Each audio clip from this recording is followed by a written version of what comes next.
வணக்கம். Peon beach சேனலுக்கு உங்கள் எல்லோரையும் அன்புடன் வரவேற்கின்றேன். இன்றைய குறள் எண் 12 வான்மழை அதிகாரத்தில் வரும்.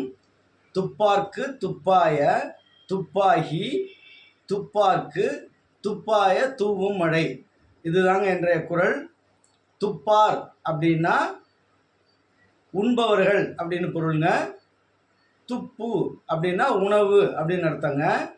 உண்பவர்களுக்கு உணவாகவும் விவசாயம் செழிப்பதன் மூலம் நமக்கு அது உணவு கொடுக்கிறது.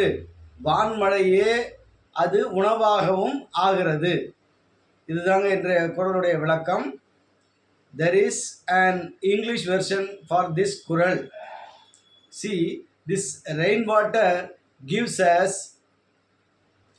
food by augmenting the agriculture, and also rainwater is a precious food.